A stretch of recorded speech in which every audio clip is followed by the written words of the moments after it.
Poetry Center. Stan Padilla, who is an artist and a member of that association, a member of the Royal Chicano Air Force, which we'll explain when we have the show. So stay tuned for LiveWire right after this.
If you've just tuned in, I mentioned that we have a guest, and the guest is Stan Padilla, who's an artist, but he also brought along the president of the Sacramento Area Poetry Association. And what is your name, sir? My name is Patrick Grizel, Patrick. president of Sacramento Poetry Society. Oh, good. Center. You made me say society. Sacramento Poetry Center. Center. Yes. Yeah, and it's in the center of town, right? It is. It's Yeah. in that center at R25 that you might know something I don't about. know anything about it. Yeah, okay. No, it doesn't come to mind at this moment. Right. Or for the next 30 minutes. Yeah. Very So, good. okay, why don't we talk a little bit about the Poetry Center? Sure. And then I want to talk about the program and the plan that Stan is working on, which Sure. I think is really fascinating. Yeah. Yeah. And also I want to learn more about the Royal Chicano Air Force and what it did. A lot of people don't know about this. And now I got you guys in here and we can talk about it. Just get it out. Come on, it's part of Sacramento history, right? That's right. Absolutely, sure is, no doubt Yeah, about a it. big part of Sacramento history. So- So I can give you the rundown on the Sacramento Poetry Center. Okay, the And rundown. then we can get to more important things. Okay. So, just as an overview for people who don't know, the Sacramento Poetry Center is a nonprofit literary group. We are celebrating 45 years in July.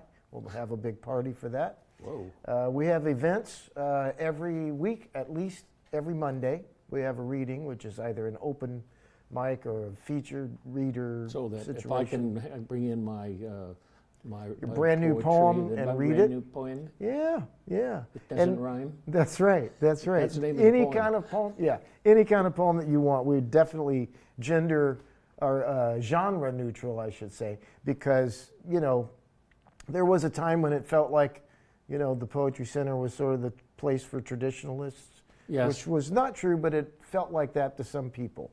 And so now we're really working towards being more inclusive, more welcoming, more Yes, supportive absolutely. of especially younger people who often come in, they're very nervous, they don't know what to do, they've never been in front of an audience, they may have all sorts of self-confidence until they stand behind that mic.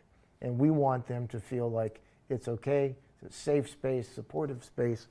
And so it's nice to have a lot of opportunities for them to do that. I think poetry has had a bad history early on in our time, but I think in the 80s and the 90s, I think a Poetry in the Schools program was developed by the California Arts Council. Right. And things started to move into art centers and local poetry. And, Sure. and certainly, Stan, you can probably talk about the Poetry Center, but about the Chicano Latino actions in terms of getting together and wrapping your arms around poets and making them part of it. That was much longer. Yeah, absolutely. Well, all of the arts go together, right? Yes. Oftentimes they're separated for different reasons, but in our cultural milieu, everything flows together and everything's interwoven. As well with social justice, political movements. It all sort of, water runs downhill and it all goes together at one point. And Absolutely. So that's where we worked it. Okay, well, let's talk about the programs that you have. Yeah, so as I said, there are the regular events that happen. We also have regular workshops. We have That's one on Monday Tuesday. nights, right? Tuesday nights is the workshop at the Poetry Center. We also have 3 others that aren't really ours, but they're people that we're affiliated with who offer that to our audience, and those are online. All of this can be found on our website at sacpoetrycenter.org, where you can find poet news, and you can also find Thule Review, which we're going to talk about here in a second. So the other program that we will be talking about today with Stan is his, that is called Treasures Along the Nile, which is going to be on Saturday, May 25th at the Poetry Center at 7 p.m. I see it. Yeah. So one of the things that I want to make sure people know about now is that we have a new edition of our Thule Review, which has been our collection/anthology since 1993. So it was founded by myself, Julia Connor, and Mary Zeppa in 93. That's great. Yeah. And so we just had one come out, the 2023 edition, which didn't actually see the light of day until 2024, but that did just come out, and we're just opening our submission period with a new editor. The previous one was done by Susan Kelly DeWitt, who, when I asked her if she would help, as we were rebuilding things at the center, she of course agreed and did a wonderful job with it. And I think that the new editor-in-chief, who will be Linda Jackson Collins, will also do a tremendous job. Also a great editor, lots of focus on detail, and open to, again, lots of different genres. We're not looking for the kind of same old traditional page poets necessarily, although because it's a print thing, being good on the page is not a bad thing. No, it's not. So you not only have the evenings on Monday nights and other times with specific poets, but you also publish this Thule Review. Right. And also, this was part of the release of this, and why we waited was because it was part of our Poetry Month celebration, which we call the Sacramento Literary Festival. It spanned the entire month of April, which is National Poetry Month. I added it up, and it was almost 60 events in 30 days, which included readings and workshops and other presentations, so weekly events that are ongoing. It was a lot of stuff. Wow. I was at a lot of them. I was at all of the ones at the Poetry Center and as many of the others as I could be at. It was tremendous. That's great. And this was with, the understanding is that it would be a first run. So we'll be talking about what really worked, what didn't work so well, what we can do better next time, but it will be an annual event. Wow. And I don't think we can get more events in, but we have we'll some have more pictures? variety of events. I think we have some pictures of these kinds of events, and who's narrating that? Well, we have a picture of the banner that we There. released, which also shows. Okay, you can narrate that. Yeah, it shows our, the variety of sponsors. We had a lot of sponsors. Their logos are across the bottom there. The Royal Chicano Air Force was one.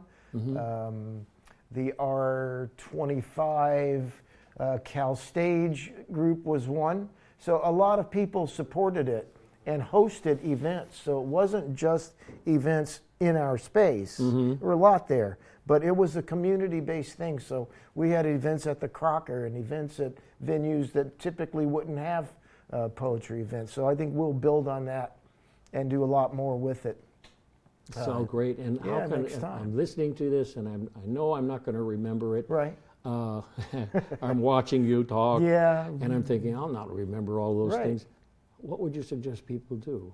I suggest that people, again, tune into our website.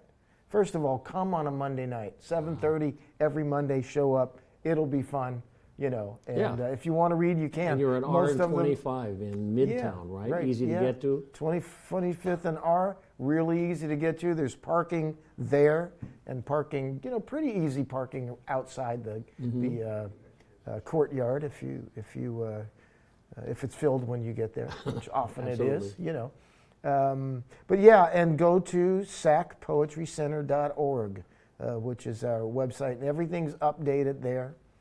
So you'll find the Poet News there, which is our monthly review and calendar. So, and it's not just our events. We try to cover as many community events as possible that are related to poetry and literature and theater too. Yeah.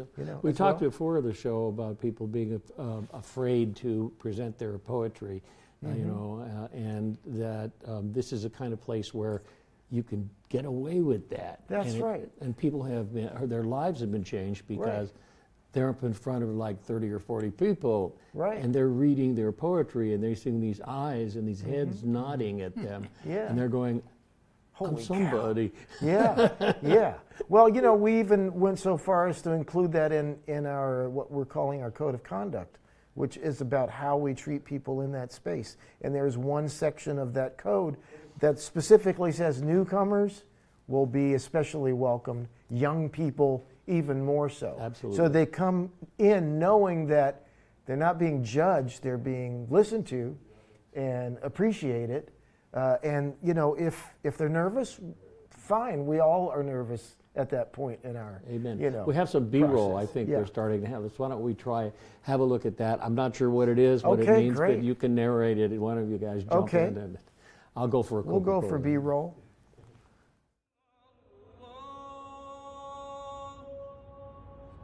عليها نحيا وعليها نموت وبها نبعث.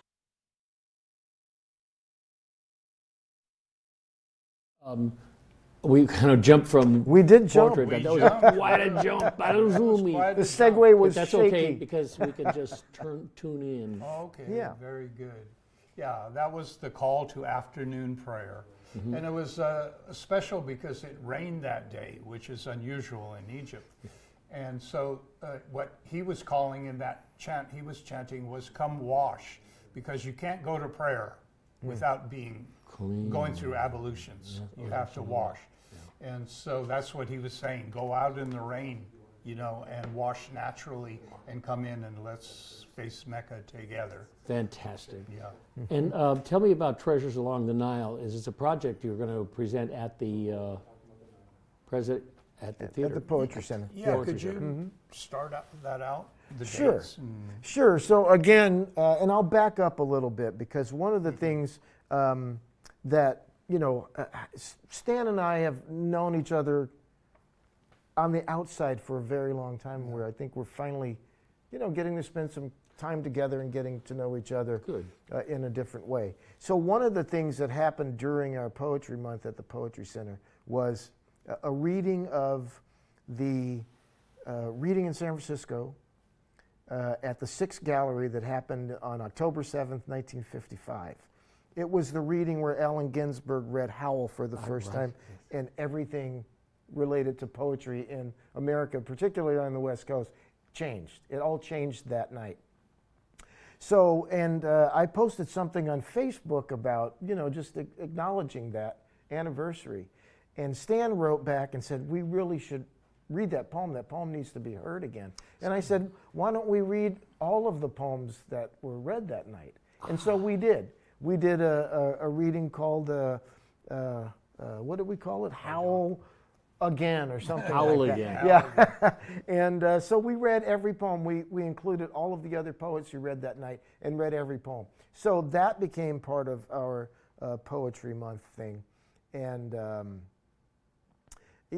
also we had, 2 events that involved sponsorship by the Royal Chicano Air Force. Yeah, I want to So- learn more about that in Yeah. a minute. We have to Right. take a short pause for the Sure. cause here. That's television, Right. And we'll be back after a tiny bit of time, and then we'll go right into that part. Okay, good. Okay. Here comes. Not that fog. Fats, oils, and grease. Common sources that contain fog are meat, butter, and dairy products. Fog can clog your pipes and create sewer blockage when hardened. To prevent fog from clogging up your pipes, You can scrape grease products off of pans before washing, put leftover fats and greases into a sturdy container for later use, or trash any fatty food scraps in the garbage. Not the sink. Stop the clog. Learn more at sacsewer.com. Man, it's lonely. Like, going through life lonely. There is the therapeutic aspect of music, just expressing how you feel. I'm going to talk to Howie about his feelings, make it into a song.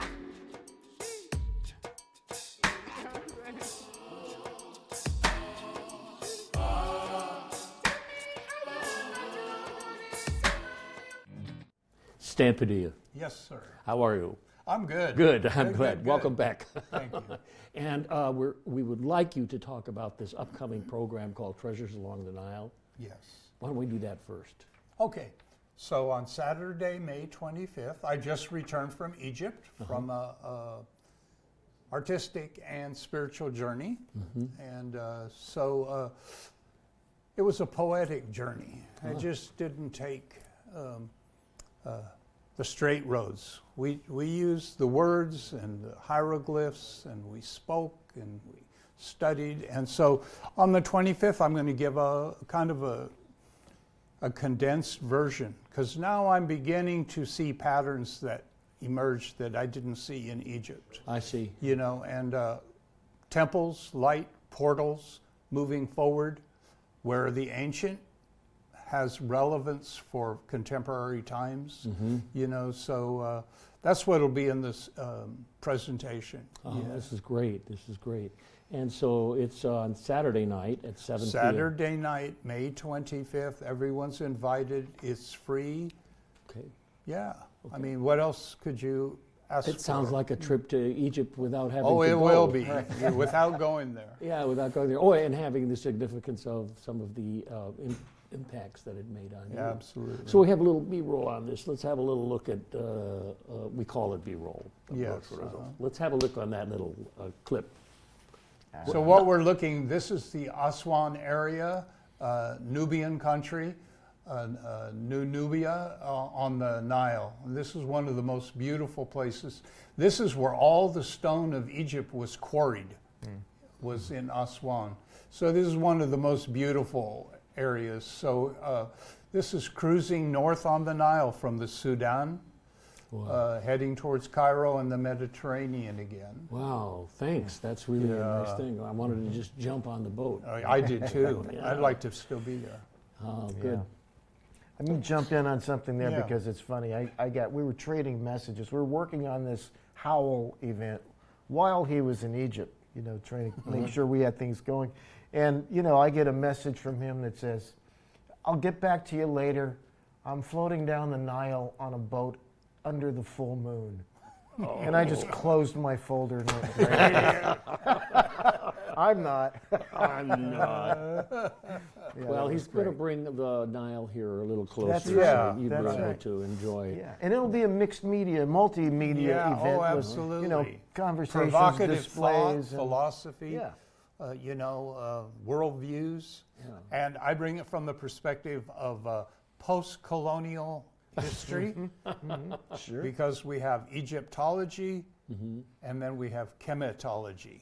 You know, the early, Kemet is the dark soil or the dark folk KH. people, the early Egyptians. Then we have Egyptology, which is the Caucasian Egyptians and the British, who basically have written the story. What I've come to do is dismantle that story and begin to start telling it again from what we know today Right. Great. point of great. view. We're So gonna break all of that historical misinformation. yeah. Yes. Yeah. For example, not all pharaohs were Egyptian. You know, Ramses II, who was one of the greatest modern, was red-haired and green-eyed. You know, there were Greek pharaohs. There were Sudanese pharaohs. So pharaoh is a state of being, you know, much like a pope or Dalai Lama, something like that. And it's not a racial thing, because that's what I'm learning here is that who are the Egyptians? What is all this that we hear of Egypt? For example, we say Egypt here in the West. You know, we Westerners, we name everything. We write the story of everything, whether it's true or not.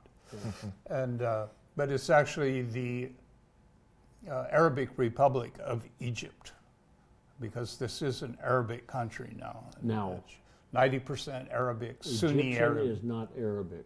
What's that? Egyptian is not Arabic. No, that's those folks way back there. It's like we talk about Native Americans, or other people talk about they. You know, those Incas did that. And you go, yeah, but you're Peruvian Incan. Oh, yeah, but they did it. You know, it's something, they're separated, you know, lost in time. And that's what I did, and what I'll show in this is to travel through time. I had to directly go to the place to do it, but to travel in time and capture things or gather things and then bring it back out of the mist, out of the dark, and bring it in here to the light, to the west, so we can see things. There are possible keys for the future. Amen. Amen. I think that that's a wonderful way to put it. And so that's going to happen on Saturday, May 25th at 7 p.m. Again, everyone's invited. Okay, good. Well, how big is the room? It's big enough. It's big Yeah. enough. Big enough, Okay, yeah, okay. yeah. That's really a really great thing. Right. Well, I mean, it sounds like a fabulous series of events that you have had. Yeah. And this publication, when does this come out, or did it just come out? No, this one just recently was published. We have a new one underway that we're planning to release in October of this year. You're going to do a call to prayer, and we'll come and That's get right. First a call for submissions, then it's a call for prayer. And you know, I think I don't know where we are in the program, but what I brought to share with in the Good. poetry section. Start sharing. please. It's a half an hour and show. And there's a funny thing. So this, I'm looking at the actual original 1993 first edition of the Thule Review, which was this tabloid thing, you know, that we did. It changed many forms many times kind of over different. the years. Kind of different, yeah. And what's funny, I wanted to read this poem by a woman named Joanna Veronica Warwick, who's now a very well-known Polish immigrant poet. But I noticed here, looking at it, 30 years later now, that truly 30 years I'll later. talk to you in Polish then. Huh? Proszę pani mówić. You betcha. But I found the typo. 30 years later, I find a typo in this poem. What can we say? Because that's the way it is when you publish stuff. So here's a poem by Joanna Veronica Warwick. Wheat Child. When I was so small, I was let run naked. I'd step into wheat. The stalks closed above my head. You can't imagine such a golden drowning. Cornflowers. The sun split into 1,000 sheaves. The child swayed with the rustling wheat, but the years are not a shield. I am the harvest now. The horizons slide off, going back to the word that began all words. I love that poem. That's really beautiful. Yeah. Absolutely right. Yeah. So we've got just a couple of minutes. So Okay, there's- well, then we Okay. should go to What I wanted Stan. to offer was funerary verses, what's known in the West as the Egyptian Book of the Dead, but in Egyptian it's called coming forth and moving into the light of day, which means moving into the next life, or we in the West we say afterlife, but there it's the second life. I see. And so these poems, about 3000 BC, they were written, drawn, painted on the funerary walls. Eventually they moved into scrolls. These scrolls came to the West, and this body of knowledge came out of it. They're invocations, they're resonance, they're resonating poems to allow the soul to move forward into the second life. May you do what you do and what you're destined to do. This is the spell for being swift-footed from when you move away from the earth. May you do what you do and what you're destined to do. Who are you? You are possessing a foot in the realm of the dead now. Who are you now? I shine in the sky, I ascend to the sky. Though I am inert, I climb on the sunshine. Though I'm inert, I walk on the riverbanks. Though I'm inert, I'm in the realm of the dead. Oh, Yeah, it's and amazing. where is this from? Egyptian Book of the Dead, it's called. There's 158, again, invocations, spells, resonant bodies of knowledge. Both of you, thank you so much for coming. And what I'd like to do is have you come back again sometime while you have one of your fabulous shows and this show. So we have to say this Treasures Along the Nile is going to happen Saturday the 25th of May. Correct. Okay. And it's going to be provocative, you Okay. know. Can you It's do you going have to to get challenge tickets in your advance? thinking. Do you have to get tickets in advance? No, just come early. Okay. Okay. And that's at 7 p.m. on the. That's right, Sacramento Poetry Center, Okay. 25th and R. 25th and R. Thank you so much. And it's free. It's free. Yeah. Thank you both for coming Thank to you talk for to me having about us. that. Yeah. Right. Well, it was Appreciate it. really very. And thank you for the readings. Yeah. I like that part a Yeah. lot. All right. All right. Okay, we're going to close off for today, and we want to thank you so much for coming. And I really want to thank Patrick Gazelle, who's the president of the Sacramento Poetry, and Stan Padilla, who is part of an organization called the. Royal Chicano Air Force. Okay. Well, see you next week with LiveWire.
Hello, my name is Sky Alton, host of Everyday Amazing with Sky Alton, and you're watching LiveWire on Access Sacramento.